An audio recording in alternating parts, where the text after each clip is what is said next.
How's it going, everybody? We are here with another innovation of, let's see, we did one, and we said we would do it more frequently, and then we forgot about it. So here we are. I'm Travis. Forgot about it for a long time. Oh, Nick. I'm Mike.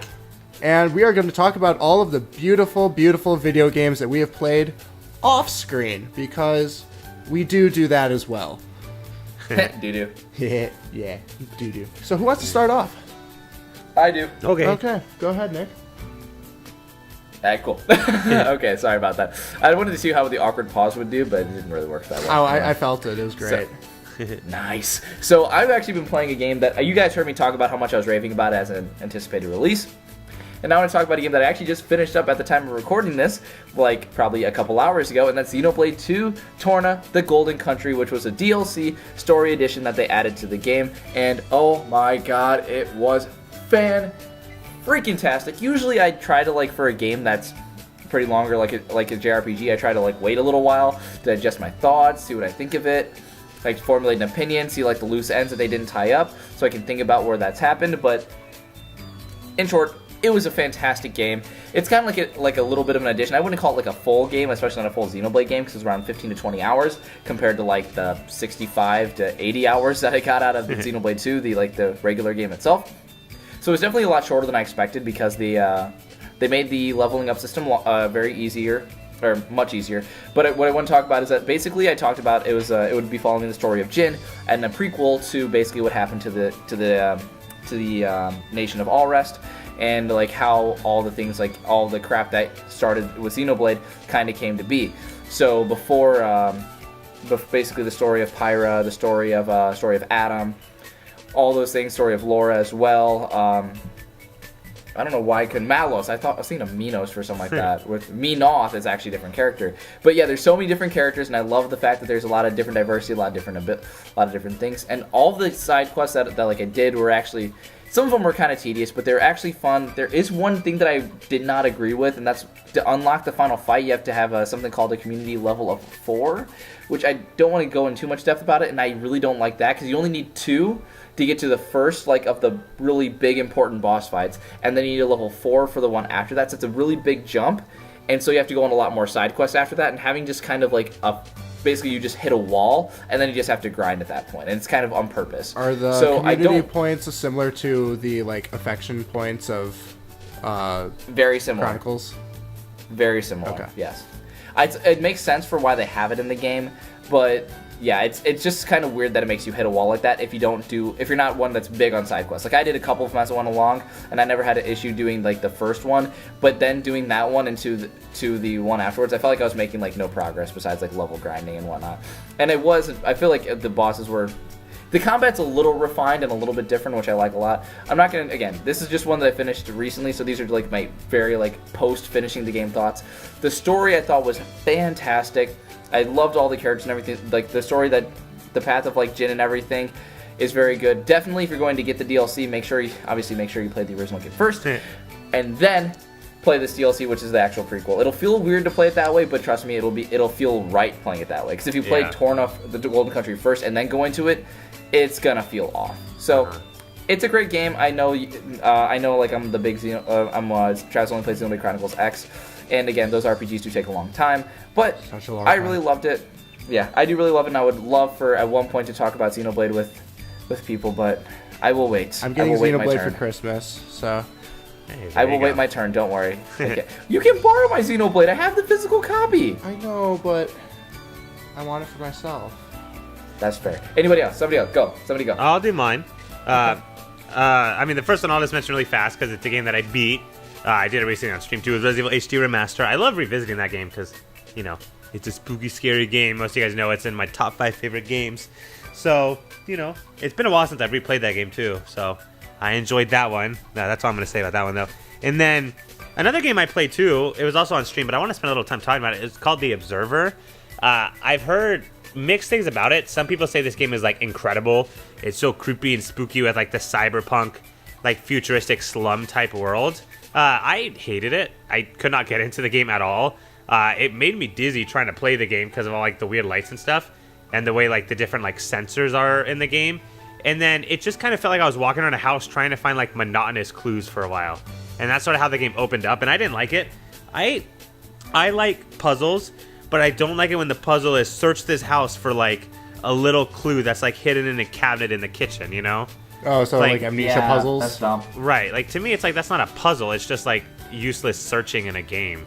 So I had a hard time getting into it. I only played it for maybe like just under an hour because the character seemed cool, and I actually really liked the voice acting in it. And as far as like the setting goes, I love cyberpunk games. I think like it's weird because that seems to be like a style that's starting to become more and more trendy today. I think Sunset Overdrive kind of started it for the Xbox era. But then there's like that like cafe game. It's like a cyberpunk bartender simulator is what the game was classified as, which is a weird genre. Not The Observer, it's a different game. And then there's like that Cyberpunk 2077 game coming out. So there's a lot of like cyberpunk games coming out. This one just didn't do it for me. It was supposed to be like a horror type game, and in the little bit I played, there were a couple jump scares. But the cool thing about it, I guess, is that the game is more meant to be like psychologically creepy, you know? Like it does little things that just kind of trip you out and, you know, make you very uncomfortable. And, you know, the way it describes the murders and the crimes you're trying to solve is very interesting. So, I don't know. I was hoping that the game would be really good. I was looking for like a fun horror game to play this month. And I mean, if you're interested in like detective cyberpunk horror games, which seems like a very specific audience, I think you would like that game, but it just, you know, wasn't doing it for me, I guess. That's fair. Okay. Absolutely fair, dude. I mean, you can't just go with the trendy thing and just assume that it's gonna work. So I mean, yeah, I can see it. Yeah. Oh well. Sorry. Metal Gear Survive was a great game. Oh, the best ever, right? The best game. $10 for an extra save slot's a great. Okay, I can't even say that. Yeah, anymore. who needs Kojima? Who needs Kojima for a Metal Gear game? So as everyone knows, I've been playing Paladins with Nick. God, we've been playing that too much. We're literally just playing it right before the recording session. So, it's always fun.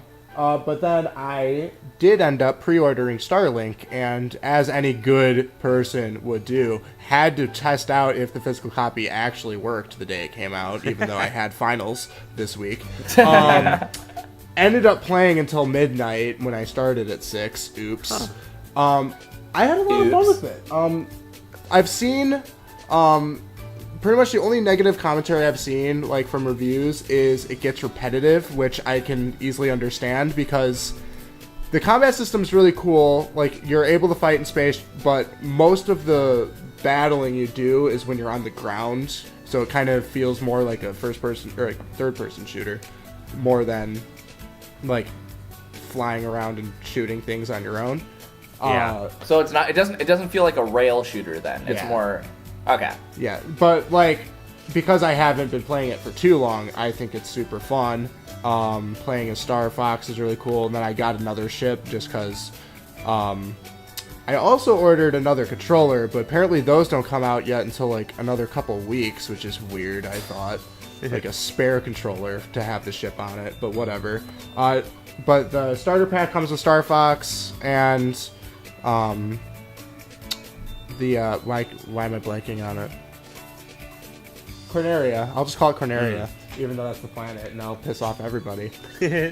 R-Wing comes with that, and then then it also comes with a digital copy of the normal ship that you would get in any of the other starter packs for the other consoles.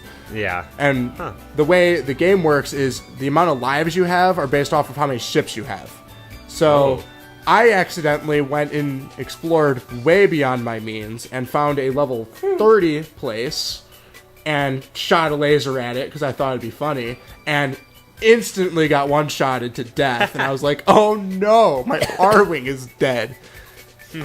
That's very So I was glad thing. I had the other ships to get me out of there, because I did destroy another one trying to escape. Aye. But I had 3, so I was able to get back to the main base and then buy them back for repairs. But it's super satisfying just grabbing random weapons and slapping them onto the R-Wing, and then have one be the original laser, and then another one be like a homing missile torpedo. So I have a question. Yes. Story-wise, how is the game, if it even has one?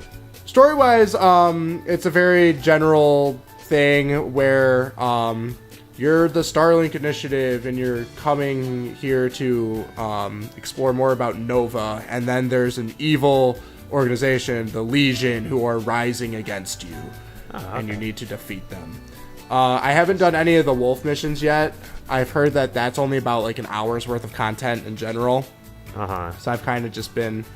Honestly, mostly what I've been doing is exploring the worlds and like scanning all the different like animals and stuff, because it's just a very pretty game, and you can very easily get immersed into the different worlds. And flying in and out of planets, I don't think will ever get old. It's so cool. Interesting. Yeah, and then there's like random things that you can do within like asteroid fields where it's like, oh, look, there's a special mineral here, you can go get it, and then you usually get ambushed by part of the Legion, but then you're killing people in space, and that's always fun. Yeah, I kind of forgot this game existed, but now I kind of want to get it. Yeah, I've been enjoying it so far. I don't know if it'll get stale, because that kind of seems to be what all of the reviews have said, where it's like really fun. If you wanted it to be a Star Fox game specifically, it's kind of disappointing in that aspect, just because the Wolf missions was only about like an hour's worth of content. If you like storm through it, but it still feels really, it feels good. And then having all the different missiles and stuff is cool. Yeah. I feel like that's like what No Man's Sky like set out to be. Yeah, this is literally like if No Man's Sky met Star Fox and kind of like made a little baby. And actually had some story behind it. Yeah. Interesting. Yeah, so, and then like I know I'm not that far into it but you basically will make like ally bases, and then if you're completely ignoring the Legion, they will get stronger and take over some of the bases that you already did. So there's kind of like a balance of you having to like take out some of the Legion to weaken their forces versus strengthening yours. Oh, I like that. That's cool. Yeah, and then like each enemy kind of has their own weaknesses. Like the first one that you'll come across are imps, and they're very weak, but they like generally will die from like short range things, so you want to get like the flamethrower out, which comes with the starter pack. And then other things will be like they're really hot, so you want to shoot the ice missiles at them. Right. Oh, that's so cool. Yeah, it's cool that like there's different strategies you can have, and then there's also ways to upgrade all of the ships and pilots, because each pilot has their own special ability. So Star Fox, you get to call in the rest of the Star Fox Initiative, and they'll come and shoot things for a little bit. Yeah. And then the music gets all intense. I love it. And then the one ship person I got, she can go invisible for a little bit. So it's cool, because then you can also kind of pick your pilot for your playing style. And then you can also choose a ship that, like, the R-Wing is really fast, and then the other ship I have is really fast, but the other one that comes with the starter pack is very, like, tanky. So yeah, I probably should use that one more, honestly, because I love to get myself in horrible situations, but yeah, the R-Wing is just so cool that it's hard for me to get rid of it. Right. That's so cool. It's a very cool game. As of right now, I have like maybe like 6-ish hours in it, and I have loved every bit of it so far. Yeah, well, that's not bad. 6 hours. Exactly. Pretty solid. Yeah. It's a good start, especially if you're getting into the game. Mm-hmm. Right. Yeah, so that's kind of my one-player game I've been playing. And then I have all the beautiful... I've been playing a lot of Splatoon 2 with my cousin lately, because he just got it for his birthday, and then he's called me, I think, every day since, being like, hey, would you want to do like a salmon run quick? Okay. But Splatoon 2 is a lot more fun when you're actually playing with someone you know. Right. And the thing I found interesting was, even though we were like in the party together, we were able to face each other on the online matches. Oh, you that's weren't guaranteed to be on the same team, which actually was kind of fun, because you were trash talking the crap out of each other.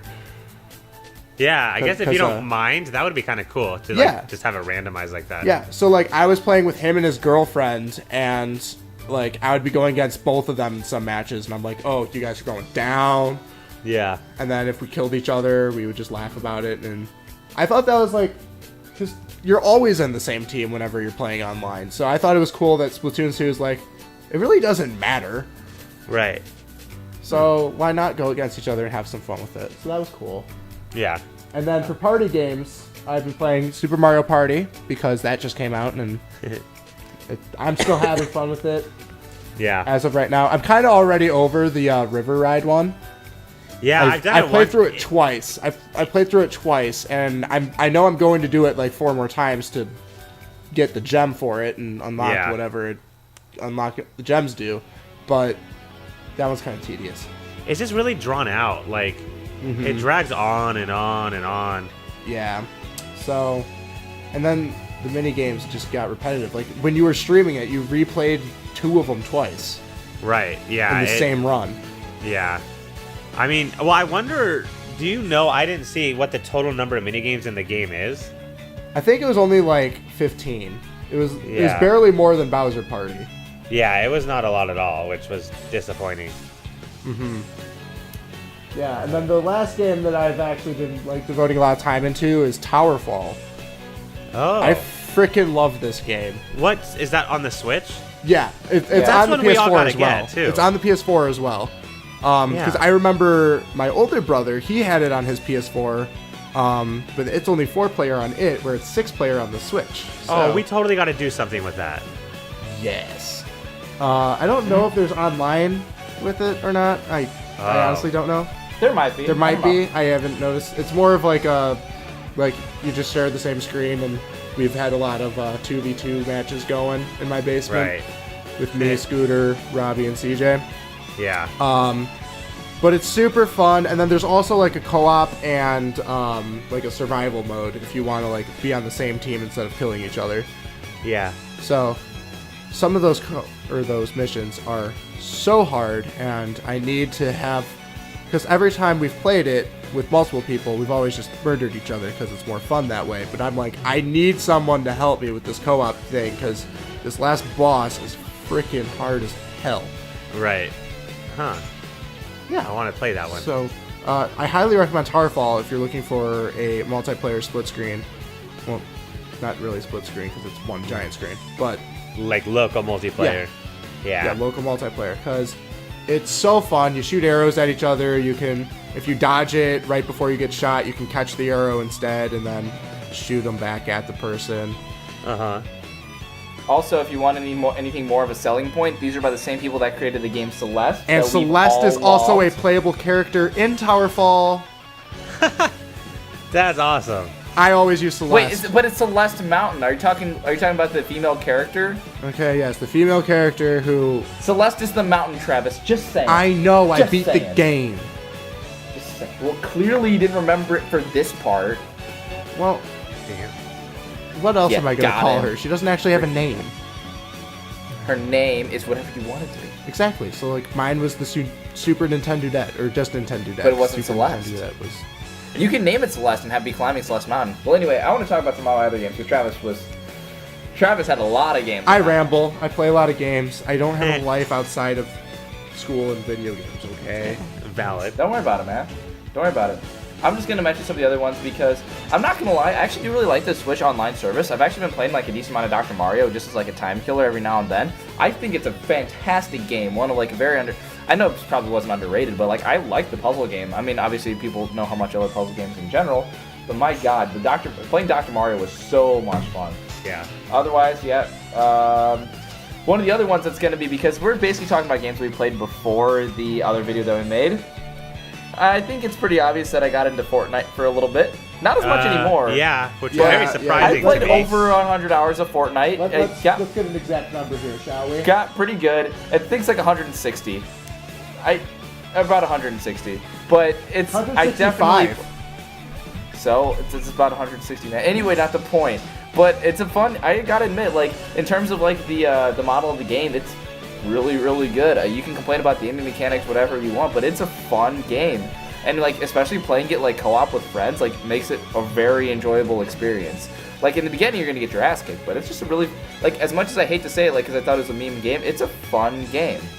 I'm not gonna force anybody to play it, but it's worth a shot if you think, oh, it's just a popular game right now. you might like it. It's not only 8-year-olds that play it. There's 8-year-olds and one person that's over 20 that's playing it. Yeah. I'm still not super... And there's some streamers. I'm not super into, like, the Battle Royale thing still. Like, I think it's a cool concept.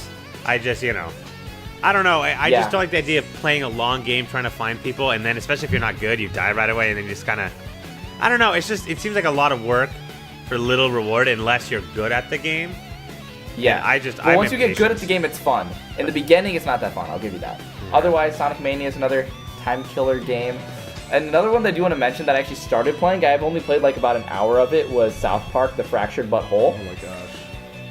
That game is hilarious. CJ was actually, when I was visiting Travis one time, was telling me that I should be playing it.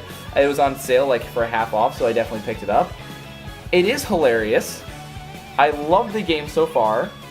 I just haven't played that much of it because I was focusing on streaming or focusing on recording for the channel and whatnot. I would love to get the chance to go back and dive into that one, but there's other games that have priority. Yeah. But yeah, besides that, those are the main ones, like Sonic Mania, South Park, Fortnite was a big one, and then now Paladins is absorbing my time with Travis. But that's also a streaming game, so I don't really consider this as like a game we've been playing. Yeah. Otherwise, the last one that I do want to mention that's actually big that I actually finished was WarioWare Gold.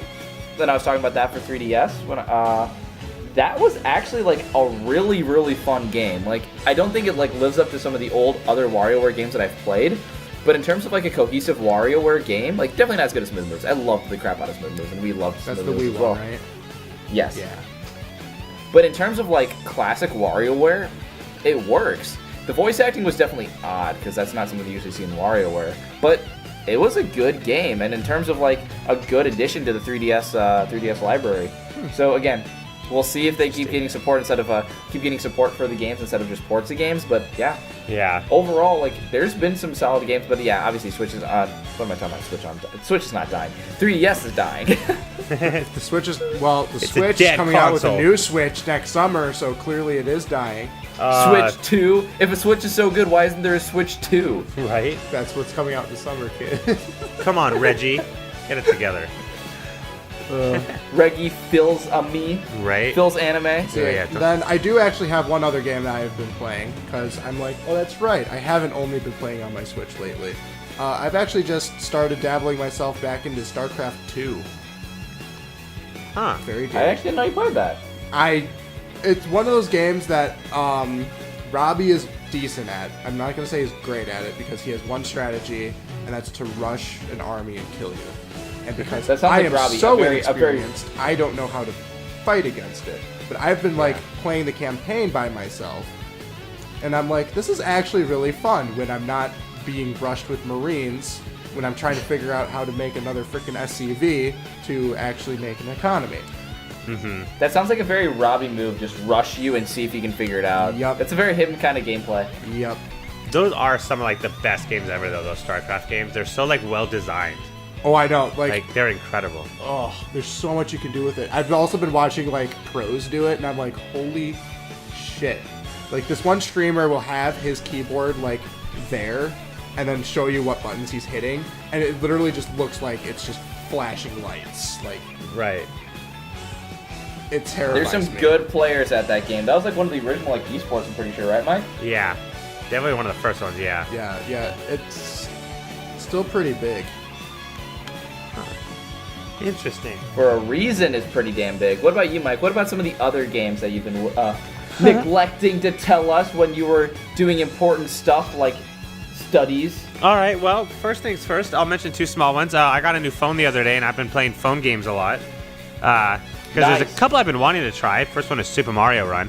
I've beat... Actually, I can... Go, Mike. Sorry. I gotta shut up. You finish your thought real quick, unless it's long. I was just going to say my sister actually played that and whatnot. She loved the crap out of Super Mario Run. She really enjoyed it. Yeah, well, I was worried because you have to pay to, like, play the whole game. And I was like, I don't know if I want to pay for it, but I'm like, I've played every Mario game. I gotta beat this one too, you know? Yeah. I'm so, like, anal about that stuff. It was a lot of fun. They did a good job with the running mechanic because that was the thing I was worried about is, like, oh, if you're running the whole time, you know, you can't, like, go back and, you know, do different things like that. But they did a good job of designing the levels around that, which I thought was cool. They have like a little Star Road, but to unlock Star Road, you have to beat the game, and then you have to do like special challenges. Like, oh, beat this level without killing a single Goomba, or, get this many coins. So, like, you had to go back and do levels differently, which I thought was cool. The rally mode, I think, is kind of weird. It's fun, but I thought I was racing people, like, actually online at first, or I thought that's what it was going to be, and it's not. You, like, race past ghosts in a way, I guess. I don't really know how to describe it, but that's odd. It's odd. It's fun still, but it's not as fun knowing that it's not, like, a live race, Right. So it kind of takes that, like the competitiveness out of it in a way. But it's still a cool mode. And then there's, like, the remix mode in it, which is a lot of fun, too. So, I mean, it's a fun game. It's kind of pricey. I want to say it was, like, $7 or $8. For Super Mario Run, I remember when it originally came out, it was $10. Maybe it still was 10, and I don't remember. I might have got, like, a little, like, sell price, I don't know. But I mean, it's worth it, It's like, it's a Mario game, Mario works well on the phone, and I thought it was a fun game. So, if you haven't tried it, I would recommend it. The other phone game I was playing that I want to talk about was Final Fantasy All the Bravest. This game is, like, garbage. It's literally. Wait, is that the one? Is that the one that people threw in a lot of money just because they had, like, the chance of finding Cloud or something like that? Maybe, I'm not sure. But this is the game where you have, like, a party of, like, 20 people, and you just swipe up and down on your phone, and then they attack when your finger touches them. That is it. Okay, yeah, that was the one I was thinking of. I don't know if it's, like, the same thing, but yeah, I've heard how not good that game is. It's just, yeah, the premise is supposed to tap on each character, and you're supposed to, like, tap them kind of quickly and try to figure out where they are. But, as I found out, if you just slide your finger up and down a lot, you'll win every single time. So, it's like, I like it in the sense that it takes you through different maps from older games and stuff, but the gameplay in it is absolute garbage. Luckily, it's free. I haven't put any money into it, but, when I feel like sliding my finger on my phone, I play it, which, isn't an emotion I feel a lot. And just seeing things happen, not, like, having to strategize, just, like, I want to see things, like, with swords clashing and whatnot. Like, okay, right. It does the job. Another game I've been playing is Assassin's Creed Odyssey. I'm not super far into it because I've been focusing more on streaming and, like, school. But I've liked what I played so far. The game is definitely more detailed. Me and Matt were actually talking about the game a little bit, and we both kind of agreed, it has a lot of detail. There's more to do in it as far as, like, inventory and collecting items go. We both picked the girl character. I like playing as a girl protagonist in an Assassin's Creed game. I always pick girl characters if I get the option. I don't know why. Really, Matt picked the girl too? Yeah, that surprised me. But I think, he messaged me saying, about that. because she's hot. So, that sounds more like Matt. Okay. Yeah, I was like, he has his reasons. Don't worry. But no, she's a cool character. I'm liking the story in it. We were talking a little bit before we started recording this about the microtransaction thing, as far as, like, buying it. It didn't bother me because I love doing side quests, but I don't like the idea of, trying to take advantage of people that just want to do the story and saying, hey, we'll just buy your way through our game so you don't have to grind, Either make people grind because that's what you want your game to be like, or make it easier to just beat the story. Right, but, like, don't say we're gonna make a grindy game and then you could pay to shortcut. That's kind of tacky. And it was obvious they did it for money. Yeah, people, they always try to give the illusion that, or, like, give the option, like, oh, it's just player's choice. Like, that's been debunked so many times that optional thing is, like, not really optional, especially when you want to, like, in like, your way where you just want to, like, enjoy the story or whatnot. And if you do want to make it completely optional, don't hide it behind a paywall. Have, like, old school cheat codes or whatever as, like, an EXP booster. There's no reason why I have to put that as, like, a paywalled feature, but they do it. You're not going to put it the feature in the game unless you're going to want money out of it. And so that's what I don't like about it. Right, yeah, I'm not a fan of that move. Again, it didn't ruin my experience, and I still enjoyed the game so far because I love doing side quests. I'll spend hours and hours just exploring the map, and even if there's no side quests, I just spend time running off killing people. Like, I like doing my own thing in these types of games. Because he's a murderer! But I murder bad guys, so it's okay. Because the game punishes you if you kill good guys, so I don't do that. Oh, really? Yeah. So that's why. Yeah, so I don't know. Whatever. It's a fun game. I enjoy it. It's definitely better than Origins in some aspects. The microtransaction is poopy. I got 2 more games to talk about, but both of these, one of them you guys don't care about. I'll do that one first. Saints Row: Get Out of Hell. This is the last Saints Row game that I've never played before, so I wanted to get into it. Definitely one of the worst ones I've played. Wasn't really a fan of it. The, like, side quests in it are, well, the main quest is all the same stuff so far. I mean, I'm not that far into it yet, but it's all the same. Do these mini games, and then the next guy, because you're in hell is the whole idea. And so, like, Blackbeard will give you a bunch of quests, and then Shakespeare, because apparently he went to hell, will give you a bunch of different quests that are the same mini games, just harder versions of them. And so it gets repetitive. It's kind of like the original Assassin's Creed game. But exploring is a lot of fun. That game is so fun because you still have the superpower stuff. It's like Grand Theft Auto with superpowers. So you can still like fly around and like, you know, just messing around in the city and like killing the husks, which is like hell citizens, is a lot of fun to do. It's just fun to like mess with people and, you know, act stupid in the game. So it's fun, but it's definitely my least favorite Saints Row game since they've done the superpower thing. So food for thought. And then the last game on my list is The World Ends With You. I bought that game. So you have been playing that. I was curious about that. Yeah, it's I'm only about an hour into it. I really like it. Granted, I've never played the DS version. This game on the Switch got bad reviews because they said it's a terrible port of the DS game. They said the DS's like stylus controls were way better because it used the two screens really well. But that's not an option for the Switch, obviously, because the Switch doesn't have two screens. So if you've never played The World Ends With You, I think the Switch version's great because I'm having a great time. But I don't know. I think it's just the DS port that's not that great. But, you know, I like the story. It's a lot of fun, so, you know. What is... the story about it is, like, there's, like, I know there's, like, a timer in people's hands, right? Right. And you have, like, 7 days to try to, like, complete... So each day is, like, a different mission. And to, like, survive, you have to do the mission within the time limit on that day. And then you can go to the next day. Oh, okay. So, yeah.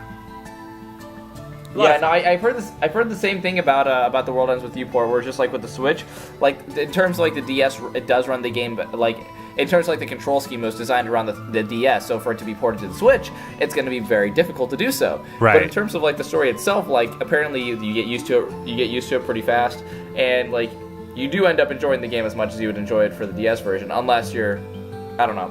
I don't know how much the controls would really impair you, but then again, I've never played the game yet. It still looks like The World Ends With You, and it looks like a fantastic game, but I still don't understand why it's a Kingdom Hearts game. That's one thing I still haven't figured out. Yeah, if you decide to get the game, definitely play it handheld. To like you guys and also to everyone watching this, playing it on the screen with like the Joy-Con point controls isn't very good. I think handheld's definitely the better way to play the game. I could see that. That doesn't surprise me. So yeah, I'm finished though. Those are all the games I wanted to talk about. So. I got the games I want to talk about. What about you, Travis? Yeah, I think I got mine. I also play Mario Tennis, but it's very rare now. Sweet. Why is that? Well, because I've been playing that with like a lot of the 4-player games whenever people come over. But since I've gotten Towerfall and Mario Party, we've kind of switched over to that just because we played the crap out of Mario Tennis. Yeah, I've also heard that Mario Tennis. I also heard the online for that was really bad. The online is it's not balanced in the sense of like I don't play it very much, but I can go up against somebody who knows every little inch of where they should be in order to like do the trick shot and get the perfect like hit off of it to get the maximal amount of energy to fill the gauge, yada yada. Well, I wasn't even talking about that. I was just talking about the lag and the fact that if you have to time certain shots with lag, especially if you have to do like return shots like that, that is really, really bad. So if you ever have somebody with bad connection or something like that, or it's like it's good connection that immediately switches to bad, then returning those shots become impossible. The only time I've ever noticed a bad lag when it came to the online experience was with their thing that they were doing to unlock more Boo skins. It had to be a 4-player online. And then you're just more likely to find someone with a bad connection, and then it would kind of get laggy from that. But when it comes to like the actual matches, I haven't noticed anything drastic. But again, I also haven't played it too much, so it very well could be an issue. That's fair. Well, are we good then? I think so. Yeah. All right. Well, thank you so much for. Wait, no, Travis. Sorry, I keep doing that out of habit. I'm sorry, Travis. You started us off. You finish us off. So thanks for listening to all of our beautiful games that we have played. Let us know what you've been playing. Maybe we would be interested in playing it too. Maybe you'll see it up on the channel. Maybe we'll just do it when we have no energy and we just want to be doing something stupid. Because that's pretty much what all of the games I have on this list are kind of for when I'm not feeling like voice acting or stuff. Basically. So, yeah. Thanks for joining. Hopefully we'll do this a little more frequently than what we have been, but we've also been super busy the past couple months. So, we should be getting better, especially with this next 2 months coming up. I'm a lot more available. So, at least me and Nick will be able to do stuff, maybe. That's true. I'll do my best, too. Yeah. I'm not sure if you saw, but I did finger... I don't have webcam on top, but you guys can't see. I did finger guns to the camera. You're so cute, Nick. I was thinking why I felt like I was shot. But all this stuff you can't see. Bye. Bye.